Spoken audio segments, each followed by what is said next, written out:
સાવરકુંડલામાં ગૌભક્તોનો પ્રચંડ હુંકાર। ગૌમાતાને રાષ્ટ્રમાતાનો દરજ્જો અપાવવા ભારત વર્ષમાં અભિયાન ચાલુ છે। મામલતદારને પ્રાર્થનાપત્ર પાઠવી 5733 તાલુકાઓના જન આંદોલનમાં સાવરકુંડલાની જનતા જોડાઈ। ગુજરાતના 267 તાલુકાઓ સાથે અમરેલી જિલ્લાના ગૌરક્ષકો મેદાને।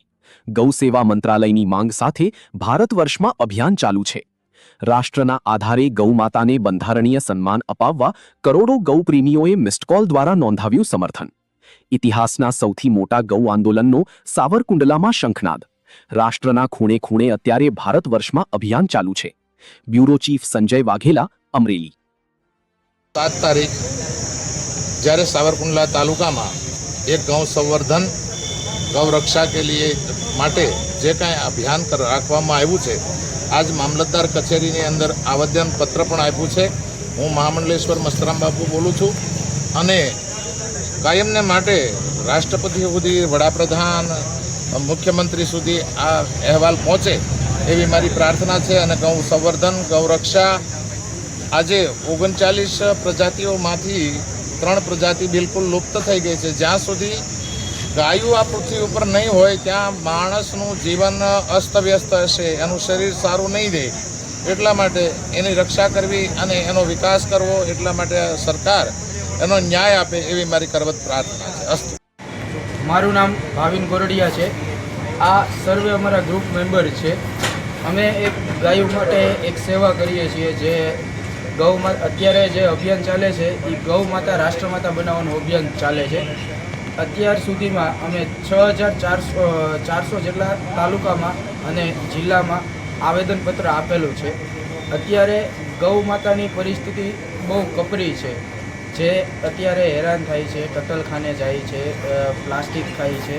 એની માટેનો કોઈ કડક નિયમ આવે તે માટે અમે એક મામલતદાર સાહેબને આવેદનપત્ર આપેલ છે।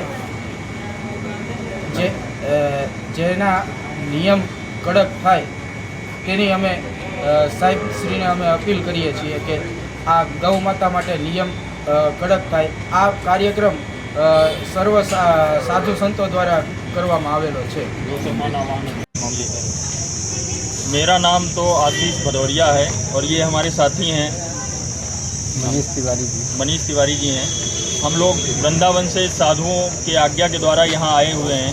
सभी साधुओं और संतों की आज्ञा से यहाँ पे ज्ञापन दिया जा रहा है। आज 7 मई को यहाँ पे निर्धारित किया गया था, संतों ने तारीख निर्धारित की थी। समस्त भारत में करीब 5700 कुछ तहसीलें हैं, जिनमें एक साथ 27 अप्रैल को एक ही समय पे ज्ञापन दिया गया है।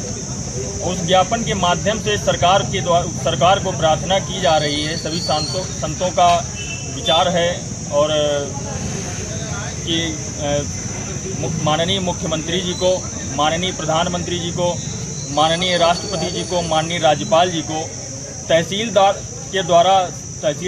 जी के द्वारा माध्यम से गांव के और शहर के जितने भी लोग हैं सबके हस्ताक्षरों को द्वारा वहाँ पे सारे माननीय मुख्यमंत्री जी, माननीय प्रधानमंत्री जी, माननीय राष्ट्रपति जी, माननीय राज्यपाल जी को ये दर्शाया गया है कि जो है कितनी संख्या में लोग चाहते हैं गौ माता को राष्ट्र माता बनाया जाए, जिससे वो रोड पर ना घूमें, पन्नी ना खाएं। उनके लिए कत्लखाने जो चल रहे हैं सरकारी और गैर सरकारी वो बंद किए जाएं। पूर्ण रूपेण ऐसे नियम बनाए जाएं कि अगर गौ माता के लिए कोई गलत कार्य करता है तो उसे मृत्यु दंड के समान जो है नियम बनाने चाहिए और ऐसी कड़ी सज़ा देनी चाहिए कि भूल कर भी कोई दोबारा ऐसे कोई गलत काम गौ माता के लिए ना करे। सभी संतों के द्वारा सभी संतों को सत प्रणाम है, नमन है। इस अभियान में हम लोगों की हमको सेवा मिली गौ माता की सेवा करने के लिए। जय गौ माता। जय गौ माता।